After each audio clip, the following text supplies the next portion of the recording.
Super soft gulab jamun எப்படி பண்ணுறதுன்னு பார்க்கலாம் வாங்க. முதல்ல நம்ம கோயா எடுத்துக்கலாம். இது நான் 2 டிஃப்ரெண்ட் பிராண்டில் எடுத்துட்டுருக்கேன். இது வந்து அப்படியே உதிராகவே வருது. இந்த கோயா வந்து கொஞ்சம் கெட்டியாக இருக்குது. இதை வந்து நம்ம கிரேட் பண்ணி எடுத்துக்கலாம். இந்த கோயா வந்து அன்ஸ்வீட்டன்டு, அதாவது சர்க்கரை போடாதது. இது மாதிரி கிரேட் பண்ணி ஃபஸ்ட்டு எடுத்துக்கலாம். கோயா கிரேட் பண்ணியாச்சு. இதோட வந்து ஒரு பன்னீர், இது வந்து 200 கிராமுக்கு 50 கிராம் அப்படின்ற விகிதத்தில் நம்ம பன்னீர் எடுத்துப்போம். அந்த பன்னீரையும் இது மாதிரி கிரேட் பண்ணி எடுத்துக்கலாம். இதில் ஒரு pinch of baking powder, soda உப்பு இல்லை, பேக்கிங் பவுடர், அதோட ஒரு 2 spoon maida, all purpose flour. இது வந்து நமக்கு பைண்டிங் ஏஜென்ட்டுக்காக இருக்கும்.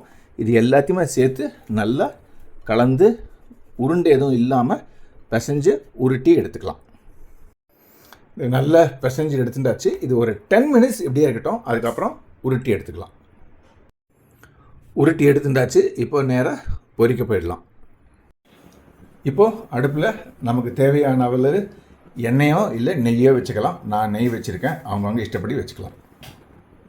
சைட் பை சைடு நம்ம சர்க்கரையை கொஞ்சம் சுட பண்ணலாம்.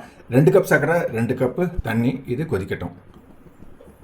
குட்டியாக ஒன்று போட்டு பார்க்கலாம். டபக்குன்னு மேலே வருது அப்படின்னா இது சூடாக எடுத்து நம்ம இப்போது இந்த குலாப் ஜாமுனை ஒவ்வொன்றா போடலாம்.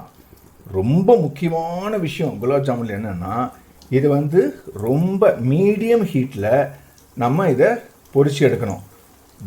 ரொம்ப பெரிய சூடு வச்சோம்னா இது குலாப் ஜாமுன் மேலே கருகிடும், உள்ளுக்குள்ளே அப்படியே பஜ்ஜி மாதிரி இருக்கும். இதெல்லாம் சாப்பிட்ருப்போம், நம்ம அது மாதிரிலாம் பார்த்துருப்போம். சில வீட்டில் அந்த மாதிரி பண்ணியிருப்பாங்க. ரொம்ப மிதமான தீயில் பண்ணி எடுக்கலாம்.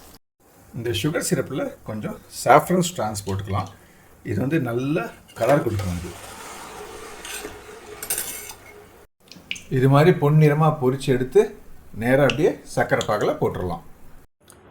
நம்ம சூப்பரான குலாப் ஜாமுன் தயாராகிடுச்சு. அப்படியே மிக்க நன்றி.